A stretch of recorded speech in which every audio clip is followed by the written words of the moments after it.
Lord. आप सबको जय मसीह की। मैं परमेश्वर का धन्यवाद देता हूं आज की सुबह दिखाने के लिए। एक और दिन परमेश्वर ने हमारे जीवन में जोड़ दिया। हम परमेश्वर को कोटि कोटि धन्यवाद दें। एक नया संदेश लेकर मैं आपका दोस्त पास्टर राज मसी आपके सम्मुख उपस्थित हूं और आप देख रहे हैं मेरा यूट्यूब चैनल जिसका नाम है ब्रदर राज मसी। यदि अभी तक आपने मेरे चैनल को सब्सक्राइब नहीं किया है तो अभी सब्सक्राइब कर लीजिए, बेल आइकन को दबाइए ताकि नया वीडियो बिना व्यवधान के आपके पास पहुंच जाए। मेरे वीडियोस को लाइक कीजिए, शेयर कीजिए और कमेंट सेक्शन में आकर मुझसे जरूर बातचीत कीजिए। Praise the Lord. तो आज का जो संदेश है वो हमारा जो संसार का जो भरमाने वाला है, या ये कह सकते हैं कि मनुष्य का जो एकमात्र बैरी है शैतान, उसके विषय में है। उसकी आज एक बारीक चाल को मैं आपको बताऊंगा। ये बहुत ही जरूरी है मेरा और आपके लिए जानना कि वो कौन सी ऐसी चाल चलता है जिससे कि मनुष्य उसके जाल में फंस जाते हैं। पूरा संदेश सुनिएगा और इसे शेयर भी कीजिएगा। और शैतान के विषय में तो बहुत कुछ लिखा है बाइबल में। बहुत से लोग इसे कुछ और मानते हैं, बहुत से लोग इसको सच्चाई मानते हैं। बहुत सारी कंट्रोवर्सी है इस पर, लेकिन उस पर बहस करने की जरूरत नहीं है। हम बाइबल की सच्चाई यहाँ पर सुनने के लिए उपस्थित हैं और मैं मेरे जो उद्देश्य है मेरा वह है बाइबल की सच्चाई को बताना। यहाँ पर ये वो प्लेटफॉर्म है जहाँ पर न किसी को विरोध है न किसी पे क्रोध है, सिर्फ सच्चाई का प्रचार है। तो बने रहिए मेरे साथ और इस वचन को जरूर सुनिए, क्योंकि आज बाइबल से मैं आपको बताऊंगा शैतान का वो एकमात्र हथियार, वो एकमात्र चाल जिससे वो इंसान को, मनुष्य को अपने जाल में फंसा लेता है। उससे बचने का भी उपाय है। तो आइए इस वचन को आगे बढ़ाने से पहले थोड़ी सी बातचीत करेंगे ट्रू पल्स के बारे में। उसमें आज का सवाल है कि यीशु ने किस चेले को कहा था कि ये शैतान है। अगर आप जानते हैं तो उसे रेफरेंस के साथ, हवाले के साथ कमेंट सेक्शन में लिख दीजिए। यदि नहीं तो डिस्क्रिप्शन में जाइए और लिंक को क्लिक कीजिए और जान लीजिए कि उसका हवाला क्या है, कहाँ पर यीशु मसीह ने अपने एक चेले को शैतान कहा है। मेरे साथ मेरी मुहिम में शामिल हो जाइए। जिद है सच को फैलाने की। Praise the Lord. एक छोटी सी प्रार्थना करके आज के संदेश को मैं शुरू करूंगा। मेरे साथ मेरी प्रार्थना में शामिल हो जाइए। प्रभु जी, मैं धन्यवाद देता हूँ आज की सुबह दिखाने के लिए, आज के वचन को शेयर करने। प्रभु मेरी मदद सहायता करना, मेरे होठों को, मेरे दिल दिमाग को छू कर ब्लेस कर प्रभु, ताकि मेरा आत्मा, मेरा शरीर तेरे ही कब्जे में रहे, ताकि बोलने वाला मनुष्य नहीं बल्कि तेरा आत्मा हो। जो भी गूढ़ भेद की बातें आज के इस वचन में छिपी हैं प्रभु, वो हम पे प्रकट करना, ताकि प्रभु जी उन बातों को हम जाने और अपने जीवनों को उसी के अनुसार गुजारने वाले बन सके। जितने भी लोग इस वचन को देख रहे हैं, सुन रहे हैं, सब पर मैं तेरी आशीष बोलता हूँ। हर एक को आशीषित कर, हर एक की रोग, बीमारी, चिंता, परेशानियों को अपने सामर्थ्य नाम के द्वारा दूर कर दे। हर एक के घर से प्रभु जी तफरके, लड़ाई झगड़े, मनमुटाव, बेरोजगारी, कर्जे और प्रभु जी बांझपन दूर कर प्रभु जी, और असाध्य रोगों को प्रभु अपने बच्चों के घरों से दूर कर दे। प्रभु जी धन्यवाद देता हूँ प्रभु, तूने मेरी प्रार्थना को सुन लिया। प्रभु यीशु के नाम से मांगता हूँ, आमीन। Praise the Lord. तो आइए आज के इस अद्भुत संदेश को हम शुरू करेंगे। वचन में हम जाते हैं जब, तो पहला पत्रस और उसका 5 अध्याय और उसके 8 पद में इस प्रकार से लिखा है, सचेत हो और जागते रहो। ये चेतावनी के रूप में संत पतरस ने इस वचन को लिखा है, क्योंकि वो जानता है कि शैतान जो है बड़ी ही बारीक चाल चलता है और वो हमें अपने जाल में फंसा लेता है।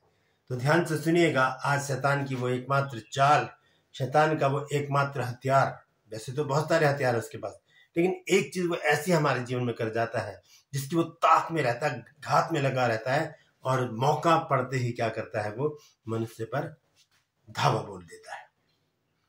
तो सबसे पहले हम देखेंगे, मैं आपको एक चीज और बता दूं, प्रकाशित वाक्य में एक वचन है जिसमें शैतान के 3-4 नाम दिए गए हैं। वो है प्रकाशित वाक्य 12 अध्याय और उसका 9 पद। देखिए क्या लिखा है। यहां लिखा है कि और वह बड़ा अजगर, पहला नाम, अर्थात वही पुराना सांप, दूसरा नाम, जो इब्लीस, तीसरा नाम, और शैतान कहलाता है। 4 नाम तो ये हो गए, अजगर, सांप, इब्लीस और शैतान। और एक नाम और इसी पद में दिया गया है, और वह है सारे जगत का भरमाने वाला। सारे जगत का भरमाने वाला है। उसके भरमाई में आ जाते हैं लोग। क्यों आ जाते हैं, वही मैं आज आपको बताने जा रहा हूं। क्यों हम शैतान के भरमाई में आ जाते हैं, कैसे उसके जाल में फंस जाते हैं, कैसे हम उसके जब वो घात लगाकर बैठता है, कैसे हम उसके जाल में फंस जाते हैं, और उसके कब्जे में आ जाते हैं। तो उससे हम सावधान रहें, सचेत रहें और जागते रहें, क्योंकि हमारा विरोधी शैतान इस फिराक में रहता है कि किसको पकड़े और फाड़ खाए। पहला पत्रस 5 अध्याय 8 पद में यही लिखा है। तो आइए हम देखेंगे इस वचन को कि किस प्रकार से वो क्या करता है।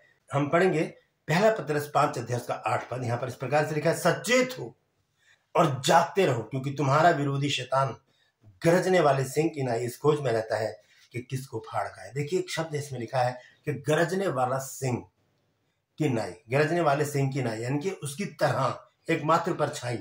लेकिन लोग क्या समझते हैं कि वो एक सिंह है, शेर है। यहाँ पर यह नहीं लिखा कि वो एक शेर है या सिंह है या जंगली खतरनाक जानवर है, ऐसा कुछ नहीं लिखा। लिखा है कि वो गरजने वाले सिंह के नाई उसकी तरह। अब क्या होता है, गरजने वाले जो सिंह होते हैं, आपने देखा होगा डिस्कवरी चैनल में बहुत सारी बार क्या होता है कि बहुत सारा झुंड जा रहा होता है जंगली जानवरों का, हिरन का और भी बहुत सारे जानवर है।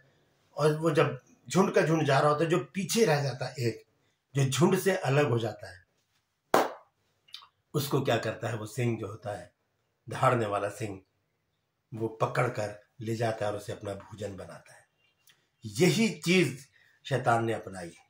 इसी चीज को शैतान ने अपने अंदर लिया और वो ताक में रहता है कि कोई एक झुंड से अलग हो, एक संगति से अलग हो जाए, परमेश्वर से अलग हो जाए, अपने लोगों से, विश्वासियों से अलग हो जाए और वो उसके ऊपर कब्जा कर ले, उसके ऊपर कब्जा कर ले। क्योंकि जब तक हम संगति में बने रहते हैं, हम सरगर्म रहते हैं, संगति से अलग होते ही शैतान हमें अपने कब्जे में कर लेता है, फिर वो अपनी डुगडुगी में हमें नचाता है। यहाँ पर पतरस ने यही बात हमें समझाने का प्रयास किया और कहा, सचेत हो, पहली बात, और लिखा है कि जागते रहो। जागते रहने का मतलब ये नहीं कि रात को जागते रहो, नहीं। जागते रहने का मतलब है कि अपनी आंखों को खुली रखें, सजग, सतर्क, सावधान रहे, झुंड के साथ बने रहे और झुंड से अलग ना हो। जैसे अलग होंगे वो हमें पकड़ कर ले जाएगा। तो संगति में बने रहना, किसकी? परमेश्वर की संगति में, परमेश्वर के लोगों की संगति में, ताकि शैतान अपनी चाल में कामयाब ना हो जाए। यहाँ पे लिखा है, सचेत हो और जागते रहो, क्योंकि तुम्हारा विरोधी शैतान गरजने वाले सिंह की नाई इस खोज में रहता है कि किसको फाड़ खाए। हमें उससे डरने की जरूरत नहीं है। वो गरजने वाला सिंह है ही नहीं, लिखा है उसके समान वो बन जाता है, लेकिन हम उससे डर जाते हैं कि ये सोच करके वो गरजने वाला सिंह है। आपको मैं एक प्रैक्टिस बताता हूँ। आप कभी अगर आप पास्टर हैं और आप इस वचन को सुन रहे हैं, तो आप जब प्रचार करें कभी, तो कांग्रेगेशन में खड़े होकर आप इस वचन को पढ़वाइए, सबको पढ़िए, कहिए कि पढ़िए क्या लिखा है।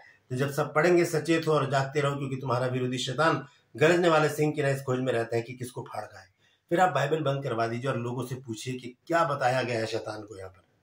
तो लोग यही कहेंगे कि गरजने वाला सिंह, यही कहेंगे। कोई कोई होंगे जो बाइबल के ज्ञाता अच्छी तरह, वो कह देंगे कि वो गरजने वाले सिंह की तरह है। लेकिन बहुत से लोग क्या करते हैं, इसको गरजने वाला सिंह समझकर इससे डरते रहते हैं। इससे डरने की जरूरत नहीं है। इसका सामना करने के लिए बाइबल हमें एक बहुत ही प्यारा सा, बहुत ही अच्छा सा एक पद हमें बताती है। आइए देखते हैं याकूब की पत्री 4 अध्याय और उसका 7 पद। याकूब की पत्री 4 अध्याय और उसका 7 पद देखिए क्या लिखा है। यहाँ लिखा है, इसीलिए परमेश्वर के अधीन हो जाओ और शैतान का सामना करो, तो वो तुम्हारे पास से भाग निकलेगा। इसका मतलब वो पास में तो रहता है, वो फिराक में रहता है कि कब ये झुंड से अलग हो और मैं इनको पकड़ लूं। और जैसे ही हम झुंड से अलग हो जाते हैं, जैसे हम संगति से अलग हो जाते हैं, जैसे हम परमेश्वर के लोगों से, विश्वासियों से अलग हो जाते हैं, जैसे हम परमेश्वर से अलग हो जाते हैं, जैसे हम संसारिक हो जाते हैं, जैसे हम शारीरिक हो जाते हैं, शैतान हमें पकड़ लेता है। लिखा है, इसलिए परमेश्वर के अधीन हो जाओ और शैतान का सामना करो, तब वो तुम्हारे पास से भाग निकलेगा। बिना परमेश्वर के अधीन हुए हम उसका सामना कर नहीं सकते। एक छोटा सा कुछ वचन मैं आपको पढ़ाना चाहता हूं। 4 पद है उसमें। प्रेरित के काम 19 अध्याय 13 से 16 पद तक मैं पढ़ूंगा। यहाँ पर मैंने लिख दिया, आप पढ़ लीजिएगा। यहाँ पर सिर्फ रेफरेंस लिख रहा हूं मैं। यहाँ लिखा है, परंतु कितने यहूदी जो झाड़ा फूकी करते थे, यानी जादू टोना तंत्र मंत्र करने वाले, जब इन्होंने देखा कि चेले लोग हाथ रखते हैं, पौलुस हाथ रखता है, लोग चंगे हो जाते हैं, तब इनके विचार बदले और उन्होंने सोचा हम भी ऐसा करें। तो ये जादू टोना करने वाले, झाड़ा फूकी करने वाले क्या करने लगे, सुनिए क्या लिखा है। परंतु कितने यहूदी जो झाड़ा फूकी करते फिरते थे, ये कहने लगे कि जिनमें दुष्टात्मा हो उन पर हम प्रभु यीशु का नाम ये कहकर फूके कि जिस यीशु का प्रचार पौलुस करता है मैं तुम्हें उसकी शपथ देता हूं। यहाँ पर क्या हो गया, ये लोग बदलने लगे, ये सोच करके हमारा तो काम धंधा खराब कर रहा है पौलुस, तो क्यों ना वैसे ही हम भी करें। 14 पद में देखिए क्या लिखा है, और स्तिवा नाम के एक यहूदी महायाजक के 7 पुत्र थे जो ऐसा ही करते थे। हुआ क्या आगे 15 पद में देखिए, पर दुष्टात्मा ने उत्तर दिया, जब वो बोलने लगे दुष्टात्मा से कि भाई हम उस यीशु के नाम से तुझे डांटते हैं, इसमें से निकल जिसका प्रचार पौलुस करता है। यहां पर क्या हुआ, दुष्ट आत्मा ने उनको उत्तर दिया, वहां के 7 बेटे थे, उनको लिखा है कि यीशु को मैं जानती हूं और पौलुस को भी पहचानती हूं, परंतु तुम कौन हो? ये परमेश्वर के अधीन तो थे नहीं ये लोग, इन्होंने उठाया, अपने काम धंधा अलग करा और यीशु के नाम से क्या करने लगे, दुष्ट आत्माओं को निकालने का प्रयास करने लगे। तो दुष्ट आत्मा क्या कहती कि यीशु को तो मैं जानती हूं और पौलुस को भी पहचानती हूं, परंतु तुम कौन हो? Who are you? तुम कौन हो? ऐसे ही पूछता है सवाल शैतान कि भाई तुम कौन हो, हम तो तुम्हें जानते नहीं। फिर देखिए क्या हुआ, और उस मनुष्य ने जिसमें दुष्ट आत्मा थी उन पर लपक कर और उन्हें वश में लाकर उन पर ऐसा उपद्रव किया कि वे नंगे और घायल होकर उस घर से भाग निकले। शैतान नहीं भागा, ये खुद भाग निकले। तो कैसे हम सामना कर सकते हैं शैतान का? परमेश्वर के अधीन होकर। याकूब 4:7 में कहता है कि परमेश्वर के अधीन हो जाओ और शैतान का सामना करो तो वो तुम्हारे पास से भाग निकलेगा। उसने यीशु मसीह की परीक्षा की थी। जब यीशु मसीह जंगल में 40 दिन के उपवास के बाद जब जंगल में उन्हें भूख लगी, तब वो उनकी परीक्षा लेने के लिए आया। आखिर में यीशु मसीह ने उससे कहा, शैतान दूर हो जा। हम भी उसे डांट सकते हैं, फटकार सकते हैं कि ये अधिकार परमेश्वर ने हमको दिया है कि हम शैतान को लताड़े, फटकारे, दूर भगा दें उसको। ऐ शैतान दूर हो जा। अपने हाथों को उठाकर परमेश्वर से प्रार्थना कीजिए, प्रभु मुझे सामर्थ दे ताकि मैं शैतान को कह सकूं, ऐ शैतान दूर हो जा। लिख दीजिए कमेंट सेक्शन में, ऐ शैतान मैं तुझे अपने जीवन से, अपने परिवार से, अपने घर से, अपने परिवार के हर एक सदस्य के पास से दूर करता हूं, झटकता हूं, फटकार लगाता हूं, तुझे दूर हो जा। और वो हो जाएगा, क्योंकि ये अधिकार परमेश्वर ने मुझे और आपको दिया है। इसलिए संत पौलुस ने कहा, सचेत हो और जागते रहो, क्योंकि तुम्हारा विरोधी शैतान इस फिराक में रहता है कि किसको पकड़े और फाड़ दे। किसको पकड़ता है? वो जो झुंड से अलग हो जाता है, जो संगति से अलग हो जाता है, जो परमेश्वर के लोगों से अलग हो जाता है, जो परमेश्वर की बातों से अलग हो जाता है, जो परमेश्वर से अलग हो जाता है, जो संसारिक हो जाता है, जो शारीरिक हो जाता है, शैतान उसे पकड़ लेता है और फिर अपनी डुगडुगी पर उसको नचाता है। Praise the Lord.